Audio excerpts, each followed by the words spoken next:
Let's see what Beware's up to. Well, that'd not be good. But that would be good right there.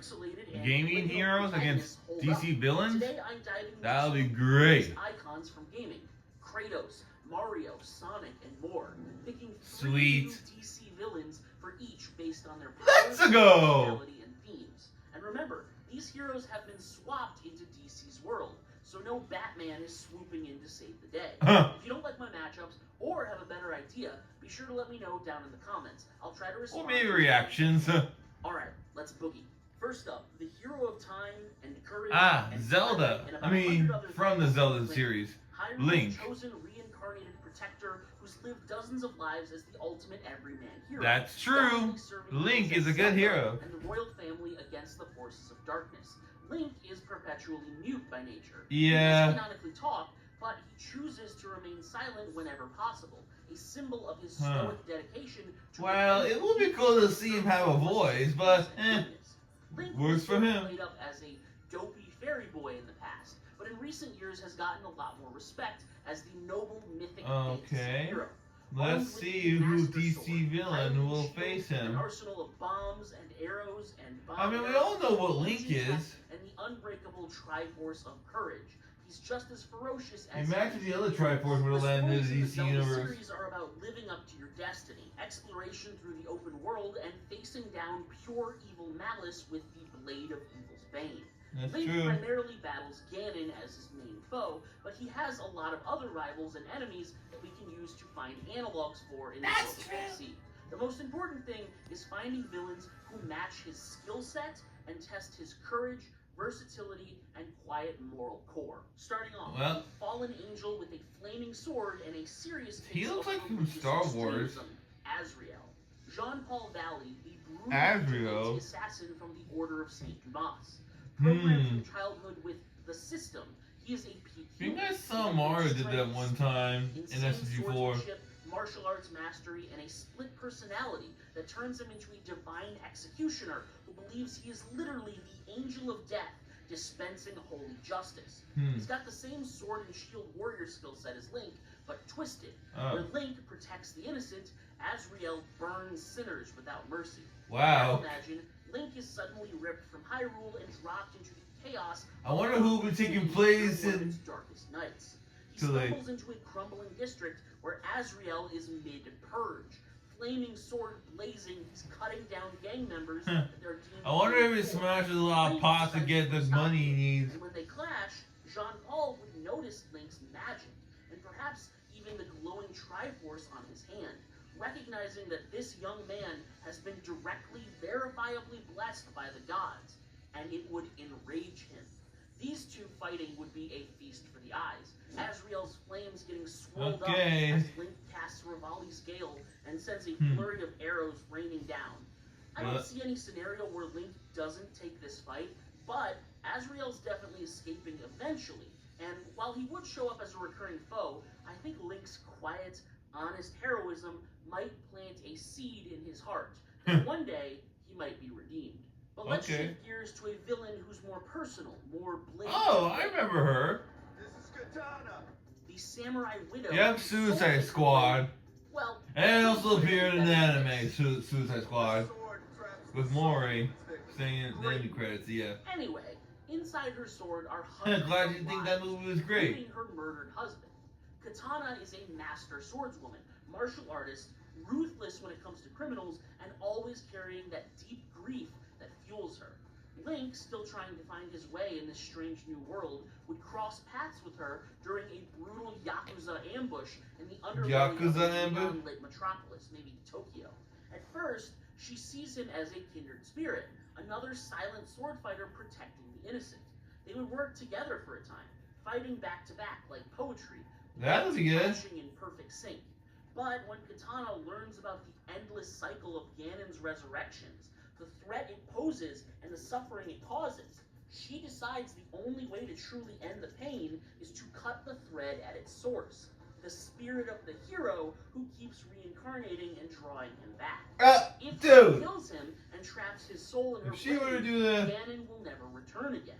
She turns on her friend. The duel between these two would be insane. through rain-soaked rooftops and foggy back alleys, Yeah. blades singing, Link dodging soul-trapping slashes while using his stasis and magnesis on nearby metal and debris to turn her own thrown weapons against her. Katana's grief would make her relentless, but Link's courage and empathy shine through in the end.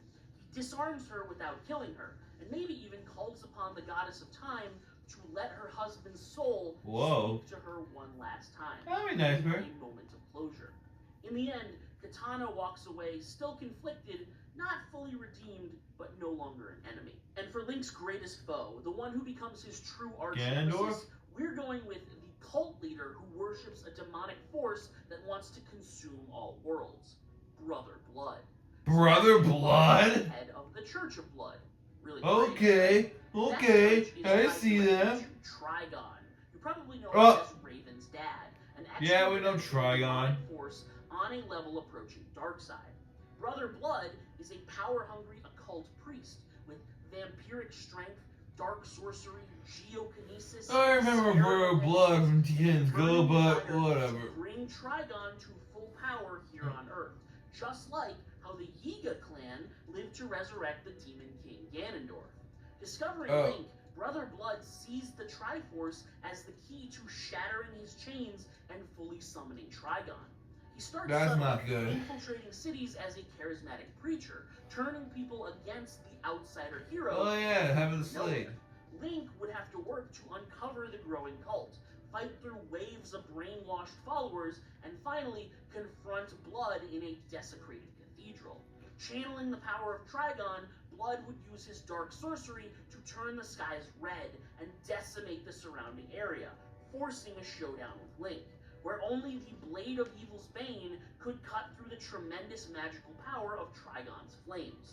In the end, Link shatters the ritual and uses the Triforce to seal the rift to Trigon's dimension and bind Brother Blood away in a crypt somewhere deep in But the threat of Blood's return, and that he might eventually unleash the full power of Trigon, the cult always rebuilding in the shadows. Just like a certain of its fear, Foot not Clan. of death or pain or loss, but of failing everyone forever. Perfect arch nemesis material. Now, it's about time we talk about the king of platformers. Everyone's favorite Paizo. Oh yeah! Mario. Woohoo! Mario. From humble beginnings, squashing Goombas in the Mushroom Kingdom, to traveling... Okay, what is DC for will face this plumber? London. Mario Hey! is the ultimate adaptable hero. Strong enough to punch through bricks, lift massive enemies, and hurl Bowser like a ragdoll. And hundreds of power-ups at OJ. Not to mention insane jumping precision and durability that lets him tank falls from orbit, speed to outrun bullets and lasers, and most importantly, his power-up arsenal. The Mushroom, Fire Flower, Tanuki Leaf, Star? Superstar, plus the Hammer Suit, Cat Suit, Ice Flower. It goes on and on and on. Mario is cheerful, heroic, and always helping out friends. His stories are all about simple, straightforward things like saving innocents from tyranny and kidnapping, all with a smile and a laugh full of unadulterated whimsy. Woohoo! You get it. Looking for new villains, I want to find someone who can match the underground street-level bruisers like the monsters he fights down in those pipes, as well as tricky enemies like Kamek or Count It's Kamek! Force him to use his giant arsenal of power-ups, testing his adaptability and heart. So what can I say other than let's-a go? First up, the sewer-dwelling reptilian bodies raw. Killer Croc? Killer Croc is a massive Him? Although he did appear in the Root movie, so... Strength, enhanced speed and durability, razor-sharp claws and fangs, and a Still remember him from the Arkham games. To shrug off bullets and blades, plus a healthy regeneration and a deadly underwater prowess. He's a tragic monster who was bullied for his appearance, turned to crime, and was driven by animalistic hunger and resentment to start chowing down on innocent A good old classic. I can see Mario approached by Gotham citizens to help with their plumbing.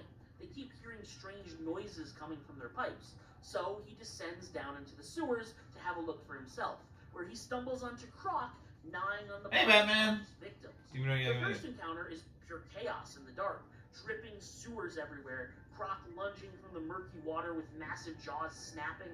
Mario has to dodge with his precise platforming jumps, using ground pounds to stun the monster long enough to get a good look at it. Oh, level up version. The fireballs he throws by dipping underwater, and charges like a freight train, raking his claws against brick and concrete, forcing Mario to adapt on the fly. While his claws and teeth are dangerous, I mean, it's nothing he hasn't seen in Bowser before. Yeah. Mario's strength overwhelms him once he uses a mushroom or a star. Once he's thoroughly beaten the beast, Mario finishes by trapping Croc behind a collapsed tunnel section with clever pipe rerouting, smashing bricks to close off the monster's escape routes. Croc always escapes eventually, but he steers clear of any street that Mario is protecting, as the plumber just outclasses him. Yep. Solid for a warm-up foe. So, let's crank up the trickery with a less physical adversary, Mirror Master. Mirror Master? Flash Road. Last time I saw him was in the DC Super Villains Lego game. How can Mirror Master? Water, ice, and windows. He traps people in mirror dimensions. Mirror dimensions? Illusions, phasing, imagine he goes up against a Sailor Moon character who has experience with mirrors, dimensions. Reverse objects. He's cocky, tech-savvy, and loves outsmarting confident, cheery heroes. Which is why, if Mario ever steps foot in Central City, he would make the Mirror Master's mark list. He starts causing chaos by duplicating himself to rob banks and trapping civilians in mirror mazes where they're tormented by endless versions of like a mirror maze, but still. To lure out Mario and engage with him. Eventually, the plumber would discover McCulloch speaking to him through a mirror, and just like the magic paintings in Peach's castle, he'd jump on in to face down this new foe. Yeah, don't forget 64. That would be totally mind-bending. Mirror Master phasing through reflections, firing blasts that turn the floor to slippery glass, forcing Mario to use his acrobatic skill to leap over them and avoid falling into another realm entirely. In response, Mario would need to get clever right back, making trick shots through portals using the boomerang flower, or smashing reflective surfaces with his hammer suit. His endless ingenuity would eventually exhaust Mirror Master, as he destroys the central mirror nexus with a superstar-powered punch. That'll be game over, Mirror Master. Woohoo! Mirror Master to flee through a cracked reflection, vowing his revenge, while Mario goes home to celebrate his victory with a giant plate of spaghetti. And for Mario's recurring arch-nemesis, how about Starro? That person? Starro? Giant starfish with a which will appear in the Suicide Squad movie. His central body has city-crushing strength, energy projection and absorption, flight, regeneration, science. Well, hope he has such people in mind control and eventually smaller spores that latch onto the faces of innocents, hijacking their minds to create a terrifying hive mind. More like a giant zombie apocalypse. Streaking across the sky, dropping spores that rain down all across the globe, forcing Mario on a globe-trotting odyssey to wipe them out and save the planet. Entire blocks of Metropolis and Gotham fall under its control. Innocent people walking like zombies with starfish clamped to their faces. And read everything that giant starfish has to say. Mario must battle a whole host of unique villains controlled by the starfish. Gorilla Grodd. Well, at least Mario will have a lot of opponents to face down. More.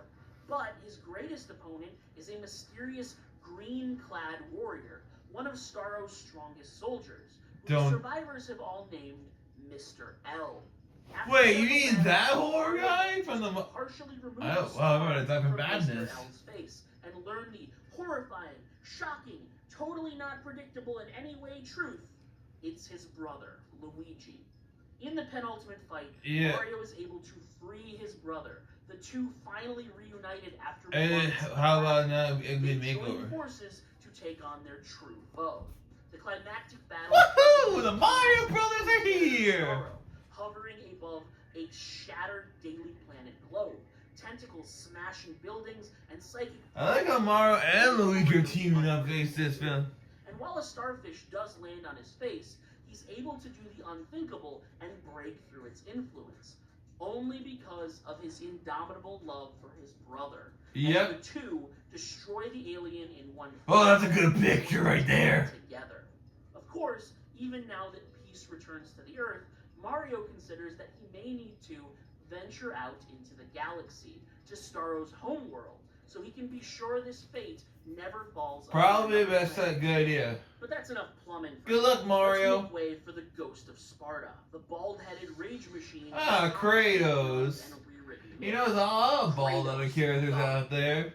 Once a Spartan general tricked by Ares into killing his own family, he marked himself with cursed And won and lost a death battle as well as Mario. Godhood by slaughtering his way there.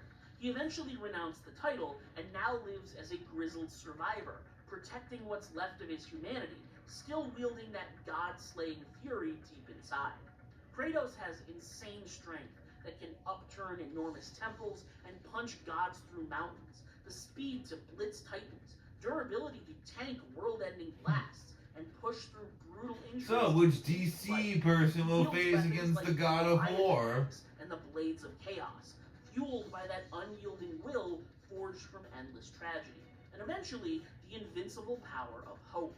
And as Kratos is suddenly torn from the Nine Realms through a rift in Yggdrasil and hurled into the DC universe, he finds a new world still full of arrogant gods, endless war, and tyrants who treat mortals like pawns.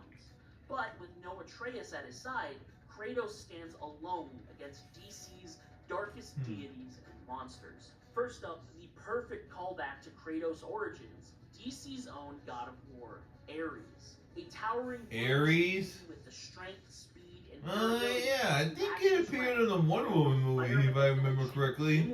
I may be wrong, and a but sadistic love for endless conflict that corrupts mortals into his berserker pawns. Kratos crash lands in the middle of a war-torn Themyscira, island of the Amazon. Wonder Woman's home area. Has ignited conflict between the women warriors and invading meta-human forces to feed his power. Kratos hears the familiar roar of battle and sees Ares' thralls wearing corrupted Spartan-like armor. He axes through the first wave of brainwashed soldiers, then confronts Ares atop a shattered bridge over a fire. Heck yeah! There's no interesting dialogue to be had with these two. Ares represents everything Kratos despised about the gods, and the hate-fueled destiny he once saw as his to grasp. And he knows what must be done. To this Sorry, I had to do that. Fight, and it is the epitome of badass brutality. You could say that again. Damn good though. Yanking him into Leviathan axe combos, his Spartan rage cutting through waves of hellfire. The two gods of war clash for a time, but Kratos has killed an Ares before, and this one falls all the same. He tears off his arm, impales him on his own sword, and lobs off his head without a second thought. Endless war is brought to a close, and Kratos silently departs the island, as the Amazons are left to wonder who saved them from a fate of never-ending combat. Kratos would try to find peace in this new world, but his fate is that battle always seems to find him wherever he rests. And there is no better emissary of seeking out a good thing I remember that guy. Than Lobo. The main man, personally, I think that's a good opponent for Kratos, since he's pretty also tough to kill too. And gonna be appearing in that new Supergirl movie, if I remember. Supergirl, let's go with that. Blows with Superman and frag Green Lanterns, massive hook chains that he uses to and fought the Mask. Planet-busting guns and a crude bounty hunter. Yeah, but too bad Lobo lost to the Ghost Rider though. He's Kratos' chaotic evil mirror. Both family killers turned immortal destroyers. Both chain-wielding berserkers. Eventually, word Personally, that would be a good match. Ghost guy ripping through armies would reach Lobo up in space, and he blasts down to Earth. The main man is pretty tough to kill. Into Kratos' dining room and tearing him away from his dinner with a stab in the gut. What follows is a brawl of absolute chaos. Lobo blasting away with his guns, while Kratos counters with axe swings that Lobo repeatedly regenerates from, each time making Kratos angrier and angrier. The fight would spill over as they drag one another across the world, pulled by Lobo's bite or the tremendous power of their punches. Eventually, Kratos would realize that no matter how angry he gets, he can't slay this enemy like all those that came before. Yeah. And he would be forced to change his approach. He'd recognize how much fun Lobo is having, regenerating every time his guts. Yeah, I think I see him as friends, compadres. He would make him an offer. He will stop fighting for now, ending Lobo's fun, on the condition that they can fight again once a year. Lobo would argue at first, but eventually give in, turning his presence into a recurring frag fest. The foe who simply won't stay fragged, and something of a non-traditional friendship between the two. But for a true arch nemesis, I can think of no one better than the ultimate tyrant who embodies the very ethos of the god Kratos hates most. Darkseid. Darkseid. The new god emperor with planet-conquering also battle Thanos. Disintegrate, teleport, or erase targets from existence. Size-shifting, but immortality. Can Kratos can actually beat him? I don't know. That can erase all free will to enslave the entire universe. Darkseid views all life as pawns in his quest for total domination, the perfect foil to Kratos' war against godly control in his fight for freedom.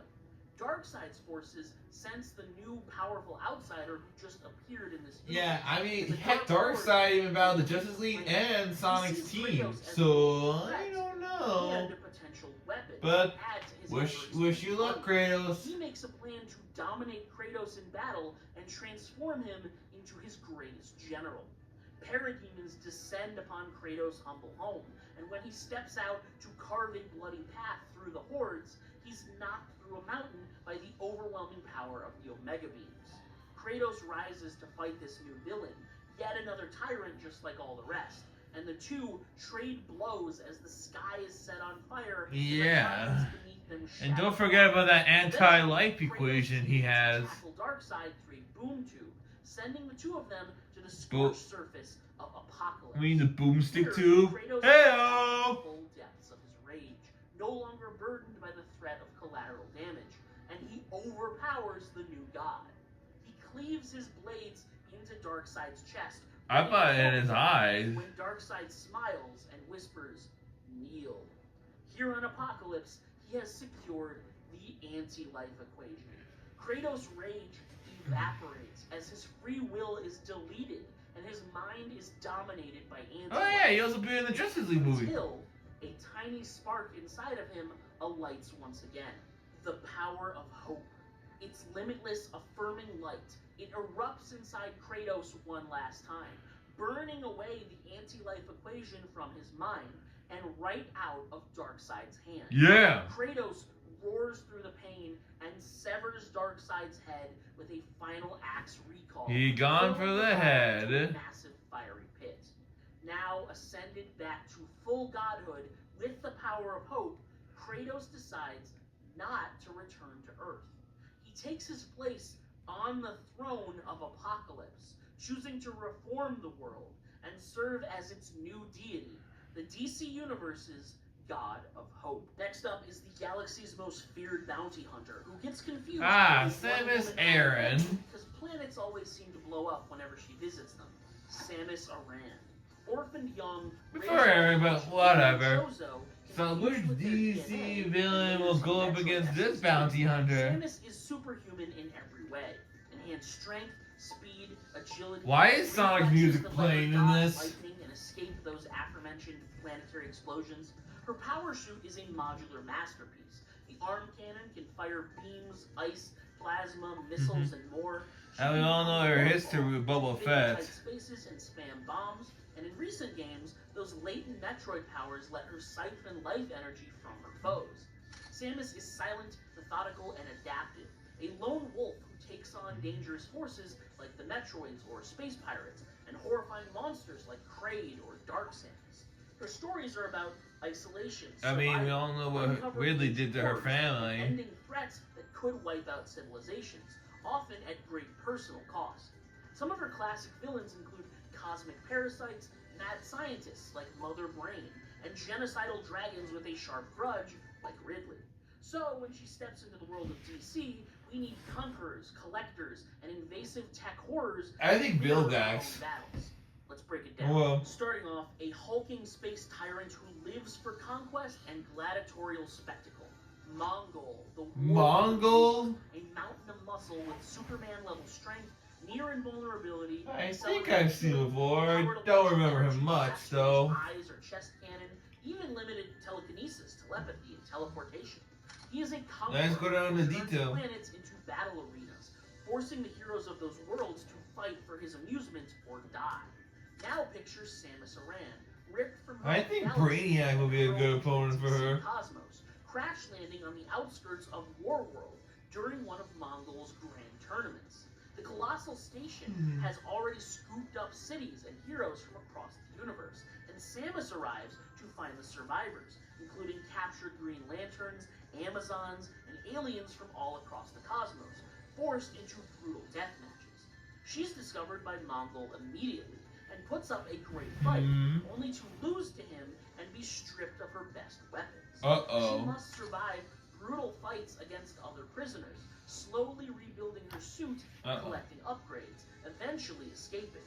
She infiltrates the arena levels, tearing through Mongol's alien thugs with charged shots and missiles until she's finally strong enough to take on Mongol once more.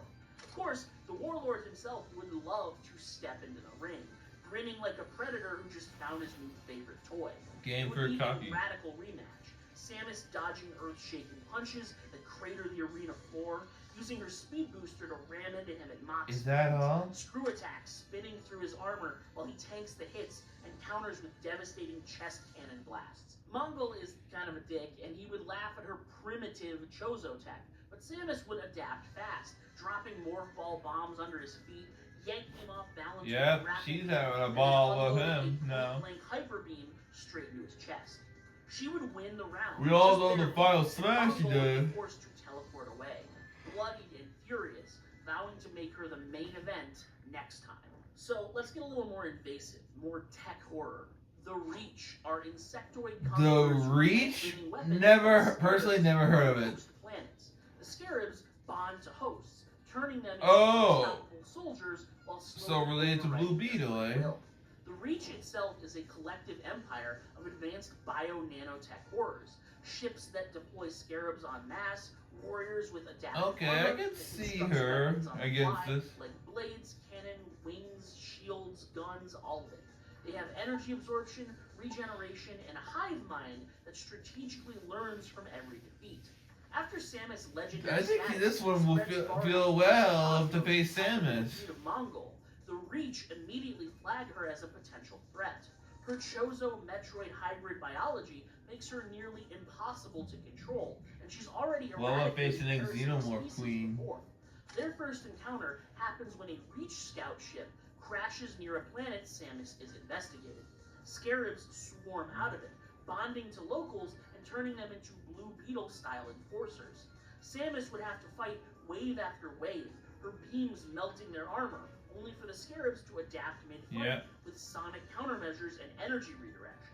The only way to defeat them for good is to integrate the Reach tech, attaching a Scarab to her power suit, receiving its nanotech morphing wish powers her luck while there. fighting back against the mind manipulation long enough to bring them all down.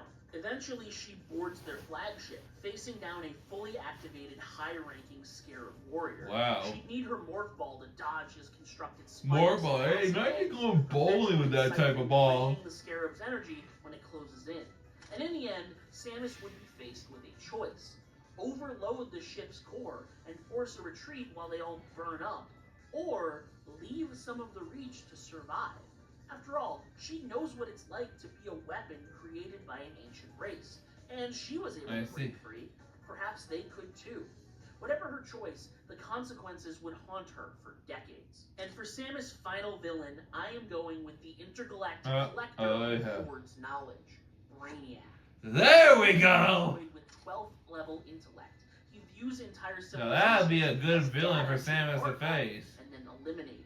With the power of technopathy to control machines, telekinesis and telepathy strong enough to stagger Superman, flight, energy projection, absorption. I think the Brainiac would be a good choice for Samus Aran to face. Immortality via countless backups, and of course his signature, shrinking cities into bottles for his collection while erasing the rest of them. Happened in a Lego movie, happened in a Lego game. Colonies across the universe, drawing Samus in to investigate. She tracks his skull-shaped mothership, fighting through the drones and robot tentacles, eventually landing and boarding his base. Just imagine her willingly shrinking down to enter various cities collected on the ship to free the trapped civilians and find new upgrades from technology across radically different alien species. It would take all of her creativity and experience to devise a plan that Brainiac couldn't foresee, his countless contingencies cutting her off at every turn until she eventually manages to fight her way to the control room and pilot the ship into a black hole, escaping as it begins to crumble beneath the forces of gravity. However, as Samus flies away into the stars, Brainiac survives, uploading himself to her ship's UI. Oh boy. For their next legendary Good luck. showdown. Finally, enter the Blue Blur, the fastest thing alive, Sonic the Hedgehog. Yep. Born with insane now it's his turn. Sonic, what opponents could the Blue Blur face? Has got to go fast. Running beyond the speed of sound and even light, curling into a ball to blast off like a bullet, he's escaped black holes and squashed time-erasing deities, all topped off with his signature cocky attitude and spirit of freedom. And he often That's amps himself true. up even further, using the 7 mythical Chaos We all know about Sonic the Hedgehog, but up top, which DC villain could face him? The invincible golden Super Sonic. All the Hedgehog's best stories are high-speed adventures about uncovering the lore of lost civilizations and secret government experiments, battling mad scientists and ancient gods to save the world, inspiring everyone he comes in contact with. The Freedom Fighters. Face their fears with a smile and a carefree attitude. But as Sonic is transferred into the world of DC, we'll need to find villains that can challenge his ridiculous speed and play off the idea at the center of the series, at least when it was created 30 plus years ago. The chaotic, lively essence of the natural world will always challenge the oppressive forces of tyranny. And of course, there's gotta be a universe-ending god thrown in there for good measure. Let's roll. First up, someone to challenge his speed. I reckon Zoom. or known as Reverse Flash. Let's call him Reverse Flash, just be known for. That's true. He even faced him off in the comics. One of the Flash's most brutal foes, he alters his personal timeline to make the world slow to a crawl, while he blitzes his enemies that regularly run faster than light. He's also got superhuman strength, durability, and reflexes, intangibility, and can create devastating... And don't forget about his speed and the Speed Force. Zoom's whole methodology is about forging heroes into the best versions of themselves. He would definitely catch wind of Sonic speeding around the world and helping out when he feels like it, and judge his carefree attitude as shallow. Zoom would try to break him down, to put him in... it's kind of impossible to break Sonic down. ...and save everyone, where he'd suffer real loss. All to teach him the lesson that hero work is meant to be taken seriously. The two personalities would clash hard on their first meeting, but unfortunately for Zoom, Sonic is just too pure of heart to be brought down by his antics. Match the evil speedster blow for blow, and if Zoom tries to bypass his speed, Sonic would just respond by stopping time himself, using chaos control or time break. Uno reverse card. Zolomon would be reverse. The first time he's sorry, ever since the movie I like hearing that. Enemy casually trots around him. Zoom is a big deal as a villain, but Sonic just outpaces him. On to the next. In the games, Sonic's main antagonist is Dr. Eggman, the genius with plans of world nations. And on DC's Earth, there are plenty of villains who fit that part, but one is also a talking animal just like the Blue Blur. Gorilla Grodd. Gorilla Grodd? I never heard from the DC supervillains. Force and psychic mind domination. The result of scientific experiments gone wrong, Grodd is a hyper-intelligent ape, strong enough to crush tanks with his hands. Really interesting opponent. Powerful enough to mind control entire cities, invoke illusions, use telekinesis to hurl objects at people, and that's all on top of a savage intellect that lets him outthink most humans. Grodd despises... can you read people's minds, by the way? ...the world as the supreme primate, a perfect foil to Sonic's love of freedom and desire to share the Earth with all its inhabitants. Sonic would definitely stumble onto Grodd during an afternoon jog across the continent of Africa. Grodd has already seized control of a remote city and its surrounding wildlife, building an army of mind-controlled guerrillas. Wait, that'll be a good opponent for him. Broadcasts echo across the savannah. Sonic races in at Mach speeds to stop the chaos, using his insane velocity to outrun and outmaneuver telepathic probes as he destroys the machines producing the signals without hurting any of the controlled innocents. Eventually, he would cross into the range of Grodd's psychic waves, having to fight to maintain control of himself, his spirit of freedom shining through as he battles waves of guerrilla soldiers. Eventually, he'd make it to the 8th Emperor himself, the two trading spin dashes, psychic blasts, homing attacks, and enormous boulders thrown like baseball. And about the gorillas. Sonic would land a powerful kick to Grodd's skull, rattling his brain and disrupting his psychic connection with all the other controlled minds. Grodd's ego bruised, he would swear revenge against Sonic. Although, the Hedgehog wouldn't pay it any mind. He doesn't hold grudges, and would hold out hope that Grodd changes his ways to build a kinder gorilla society sometime in the future. You never know. Not get the chance. As Sonic spends his time knocking down little villains on Earth, eventually he'll be forced to confront something far more transcendent. A God-level threat that challenges him in a way no one ever has. The Anti-Monitor. The Anti-Monitor? The Anti-Monitor is the antithesis to the peaceful Monitor. I think I've seen him in the end credits of the DC Supervillains games. Or I don't know, but... What? Using his antimatter manipulation that unmakes reality on contact. Energy absorption... Okay, that would be a tough opponent for Sonic. Reality warping, side-shifting, immortality, timeline erasing energy blasts, and a vast army of shadow demons at his back. Shadow demons? He seeks the total erasure of all positive matter existence as his ultimate goal, to expand his antimatter dominion through all causality. When the behemoth of a god sets his sights on Earth 1, he wipes out the whole universe in a snap. Sonic and a few other select heroes being saved by the Monitor as their world is reduced to nothing. The Monitor then asks these heroes challenging the Shadow Demons as they look for a way to restore reality. But as usual, Sonic chooses to go his own way. He believes that even the incredible might of the Anti-Monitor isn't enough to destroy the 7 Chaos Emeralds. They must have been scattered across the multiverse, so he decides to go looking for them. That's probably the best idea there. The clock, tearing across doomed worlds, tracking down these 7 mystical gems in a last-ditch effort to save the multiverse as each world is slowly wiped away. When he finally finds the last one, he uses their collective power to transform into... Also, don't forget to subscribe to Beware for more of their videos, because I have to see these video game characters against these DC villains. Against the planet-sized and don't forget Hyper Ultrasonic. As the final defender of life and freedom, Sonic will transform his thoughts into power, burning away the Anti-Monitor for good in a blaze of golden flame, using the Emerald's light to recreate the world once more. His world. Stay frosty.